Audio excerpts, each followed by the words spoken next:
Hello प्यारे बच्चों, आप सभी का स्वागत है मेरे यूट्यूब चैनल पे। उम्मीद करता हूँ कि आप लोग सभी लोग ठीक होंगे और अपने एग्ज़ाम के तैयारी में लगे होंगे। ठीक है, तो हम लोग का पहला लेक्चर हम लोग कंप्लीट कर लिए थे। जो आपका बायोटिक कंपोनेंट था इसके बारे में हम पढ़ लिए थे। आपको ये भी बताए थे कि ये आगे चलकर 3 भागों में बढ़ जाते हैं। ठीक है, तो आज हम लोग पढ़ेंगे उसका तीनों भाग प्रकार के बारे में पढ़ेंगे। और ये आप आज जो हम लोग पढ़ रहे हैं ये बायोलॉजी का दूसरा लेक्चर है, यानी जो 14वां चैप्टर है इकोसिस्टम, उसका ये दूसरा लेक्चर है। ठीक है, तो चलिए हम लोग ज़्यादा टाइम नहीं लेते, अपने वीडियो को स्टार्ट करते हैं। तो सबसे पहले हम लोग देखेंगे प्रोड्यूसर। उत्पादक आखिर है क्या? प्रोड्यूसर किसे कहते हैं?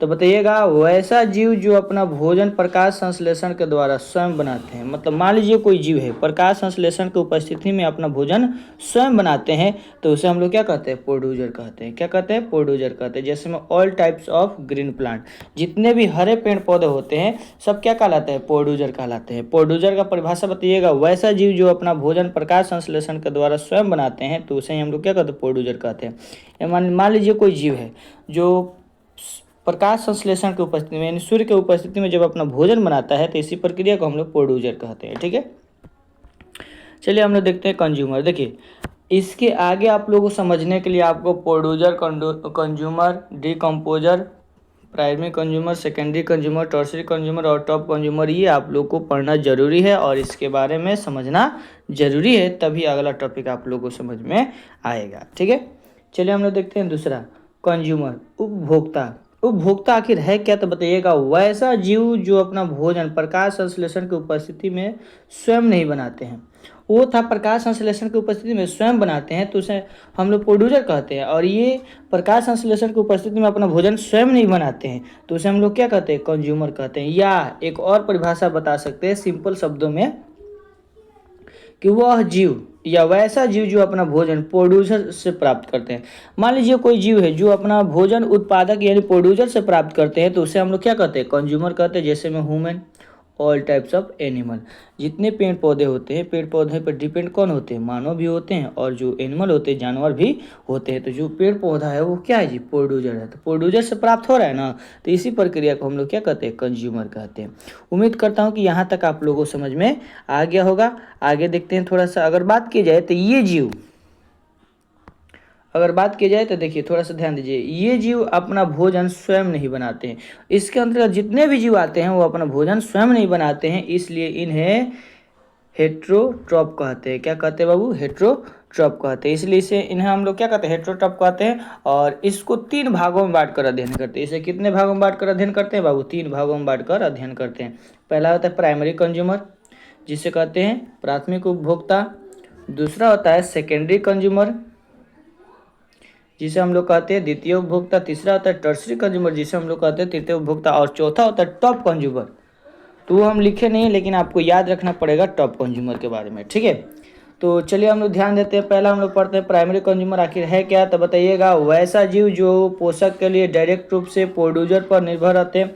मान लीजिए कोई जीव है, अपने भोजन के लिए या अपने पोषक के लिए डायरेक्ट रूप से किस पे डिपेंड रहते हैं जी? प्रोड्यूसर पर डिपेंड रहते हैं। तो इसी प्रक्रिया को हम लोग क्या कहते हैं? पीसी कहते हैं, प्राइमरी कंज्यूमर कहते हैं। जैसे में प्रोड्यूसर यानी उत्पादक को खाने वाला कौन है? गाय है, रैबिट है, रैट है, गॉट है और ग्रास ऊपर है। यही ना है जी, घास को खाने वाले यही ना जीव है। तो बताइएगा, वैसा जीव जो पोषक के लिए डायरेक्ट रूप से प्रोड्यूसर पर निर्भर रहते हैं, डिपेंड रहते हैं, तो इसी प्रक्रिया को हम लोग प्राइमरी कंज्यूमर कहते हैं। ठीक है, चलिए अगला देखिए, सेकेंडरी कंज्यूमर। बताइएगा, वैसा जीव जो अपने पोषक के लिए डायरेक्ट रूप से पीसी, यानी यहाँ पे आप बता सकते हैं पीसी पे, यानी प्राइमरी कंज्यूमर पर डिपेंड रहते हैं, निर्भर रहते हैं, तो इसी प्रक्रिया को एससी कहते हैं, यानी सेकेंडरी कंज्यूमर कहते हैं। मान लीजिए कोई जीव है, वो अपने भोजन के रूप में डायरेक्ट रूप से प्राइमरी कंज्यूमर पर डिपेंड रहता है, यानी पीसी पर डिपेंड रहता है, तो इसी प्रक्रिया को हम लोग सेकेंडरी कंज्यूमर कहते हैं। जैसे मेढक, सांप। जैसे मान लीजिए ग्रास ऊपर है, टीडा को कौन खाएगा? मेढक खाएगा। खाएगा ना जी, खाएगा कि नहीं? तो ये अगर बात कीजिए तो आपका ये सेकेंडरी कंज्यूमर है। ठीक है, चलिए आगे देखिए, टर्सरी कंज्यूमर।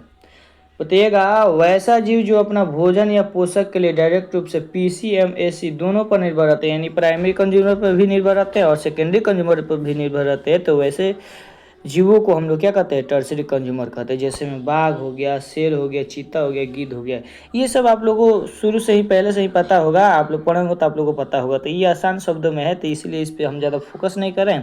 एक एक लाइन, दो दो लाइन का परिभाषा आप एक बार पढ़ लीजिएगा तो आपको समझ में आ जाएगा। ठीक है, चलिए तीसरा हम लोग देखते हैं, डिकम्पोजर, अपघटनकर्ता। तो बताइएगा, वैसा जीव जो अपना भोजन के लिए प्रोड्यूसर एवं कंज्यूमर के मृत शरीर पर निर्भर रहते हैं। मान लीजिए कोई जीव है, वो अपने भोजन के लिए जो प्रोड्यूसर है और कंज्यूमर है उसके मृत शरीर पर निर्भर रहते हैं, तो इसी प्रक्रिया को हम लोग क्या कहते हैं, अपघटन कहते हैं। जैसे फंगी हो गया, बैक्टीरिया हो गया, ये सब मृत जीव से ही अपना भोजन को प्राप्ति करते हैं। ठीक है, उम्मीद करता हूँ कि यहाँ तक आप लोगों को समझ में आ गया होगा। आइए आप लोग पढ़ लिए, तो अब देखिए इसके बाद जितने भी आप टॉपिक पढ़िएगा सब आपको समझ में आएगा। अब आ जाइए फूड चैन है, ये काफ़ी ज़्यादा इंपॉर्टेंट है, आपका बोर्ड मॉडल है, ये VVI टॉपिक है। आहार श्रृंखला क्या है, तो इसका 2-3 परिभाषा हम आपको बताएंगे, जो आपको आसान लगेगा, इजी लगेगा, उसको आप याद कर लीजिए। पहला है, किसी भी इकोसिस्टम में फूड एनर्जी का ट्रांसफर प्रोड्यूसर से टॉप कंज्यूमर तक ही होता है।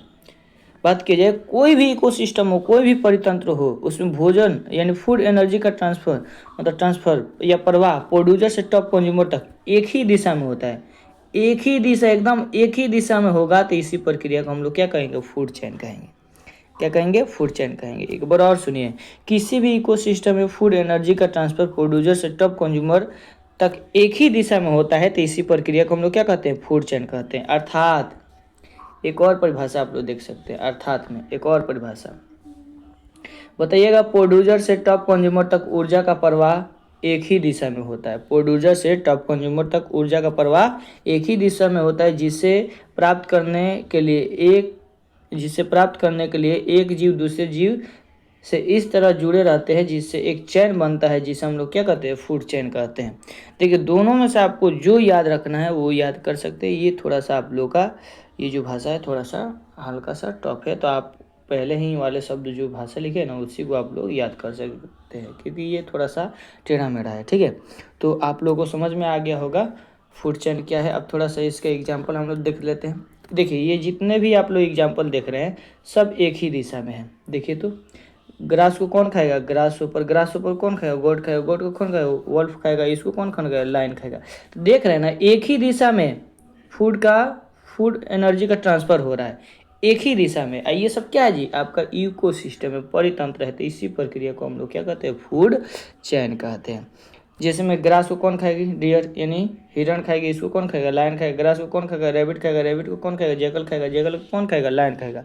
तो ये सब आप देख रहे हैं कि एक ही दिशा में फूड एनर्जी का ट्रांसफर हो रहा है, तो इसी प्रक्रिया को हम लोग क्या कहते हैं, फूड चैन कहते हैं। ठीक है, अगला हम लोग टॉपिक देते हैं, फूड वेब, आहार जाल। बताइएगा, किसी भी इकोसिस्टम में कई फूड चेन पाए जाते हैं, किसी भी इकोसिस्टम में कई फूड चेन पाए जाते हैं। ये फूड चेन सीधा ना होकर एक दूसरे के एड़े तिरछे होकर एक जाल बनाती है। क्या बनाती है जी, एक जाल बनाती है, जिससे हम लोग क्या कहते हैं, फूड वेब कहते हैं। मान लीजिए कोई भी इकोसिस्टम है, उसमें बताइएगा किसी भी इकोसिस्टम में कई फूड चेन पाए जाते हैं, किसी भी परितंत्र में कई आहार श्रृंखला पाए जाते हैं, जिसमें फूड चेन सीधी ना होकर एक दूसरे के एड़े तिरछे होकर एक जाल बनाती है, जिस जाल को हम लोग क्या कहते हैं, फूड वेब कहते हैं। जैसे में देखिए, आप एग्जांपल देखिए, यहाँ पे देखिए एक जाल बना हुआ है कि नहीं, बना है ना, आपको दिखाई दे रहा है एक जाल बना हुआ है। अगर बात की जाए तो देखिए, आप देख रहे हैं एड़े तिरछे मिलकर बना है। यहाँ पे आप देख रहे हैं ऊपर क्या है, ग्रास ऊपर है, ये क्या है, लिजार्ड है, हैवक है, रैबिट है, ग्रास है, माउस है, स्नेक है। तो आप इसको देख रहे हैं कि ये एक दूसरे के एड़े तिरछे है ना, एक दूसरे के ये एड़े तिरछे है। तो इसी प्रक्रिया को हम लोग क्या कहते हैं, फूड वेब कहते हैं। जैसे में देखिए, अगर बात की जाए तो ग्रास को कौन खाएगा, ग्रास ऊपर खाएगा, ग्रास ऊपर को कौन खाएगा, लिजार्ड खा सकती है, लिजार्ड को कौन खाएगा, हैवक खाएगा सकता है, इसको कौन खाएगा, रैबिट खाएगा, माउस को स्नेक खाएगा। ये ऐसे इसकी जाल बनती रहती है, जिसे हम लोग क्या कहते हैं, फूड वेब कहते हैं। या एक और देख लीजिए, यहाँ पे देखिए गोट है, इसको कौन खाएगा, लायन भी खा सकता है, मैन भी खा सकता है, ट्री को कौन खाएगा, गोट खाएगा, मानव भी खा सकता है, और मानव को लायन भी खा सकता है। उम्मीद करता हूँ कि आपको ये यहाँ तक आप लोगों को टॉपिक समझ में आ गया होगा। इसके आगे हम लोग अगले लेक्चर के रूप में हम लोग मिलेंगे। 4 से 5 लेक्चर में ये आपका चैप्टर समाप्त हो जाएगा। उसके बाद जो भी इसका VVI टॉपिक है हम लोग देखेंगे और हो जाएगा ये चैप्टर आपका समाप्त। तो आज के लिए बस हम लोग इतना रहने देते हैं बाबू। जय हिंद, जय भारत।